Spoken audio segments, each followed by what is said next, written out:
first of all, I just want to say congratulations, because it really, really is a spectacular space. And if anybody in this room somehow has not been up to the High Line, I encourage you to go up there and take a look, because it truly is transporting in a way that not many public spaces in New York City are. Now, of course, I'm going to ask you tough questions, though. But I do want to start by just saying, we'd like to say that our urban planning program is about designing cities and communities in the context of the real world. And we're very policy-focused urban planning program. And what does that mean? That means that you can't just design a beautiful park in a studio, that you need to take into account the political constraints, the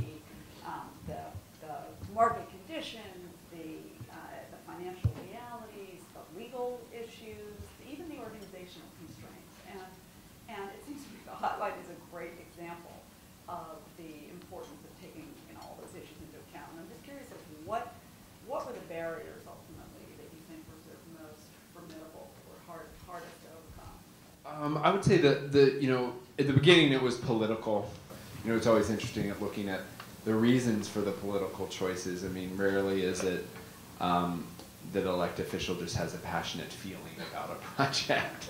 We didn't have a specific vision. We didn't say, oh, we're going to build an elevated park and it's going to be with these wild plantings and it's going to have concrete planks.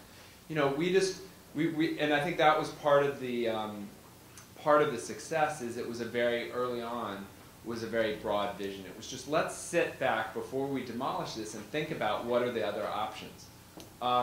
We had no plan. Someone said, "Oh, can I see your business plan?" Because they knew I had started some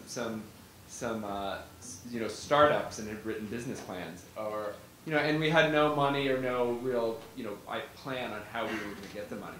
But one of the things that I think is so important, and was crucial early on is when I got someone on the phone about this. The one thing I could say, the elevator pitch was, it's 1.5 miles of Manhattan. It's 1.5 miles of Manhattan. That was the simplest distillation of the vision early on. I think it's very nice, Josh and I get a lot of credit, for doing this project. But I think the most important thing we did was raise the flag.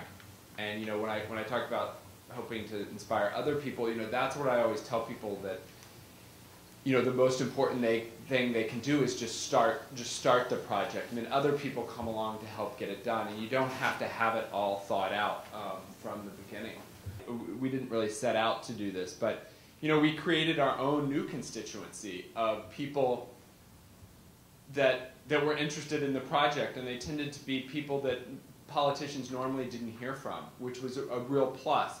Elected officials are used to hearing from certain groups: affordable housing, gay rights, women's issues. There's certain organized constituencies, but they don't normally hear from architects, designers, art dealers, artists. It's good that electeds like to hear from new voters. And it was also very galvanizing, I think, for the community board. The community board, even people that didn't like us, liked it because we would. The average age of a community board meeting would drop a few decades when we were on the agenda, because they brought new people into the process. New people joined the community board because they were exposed to it.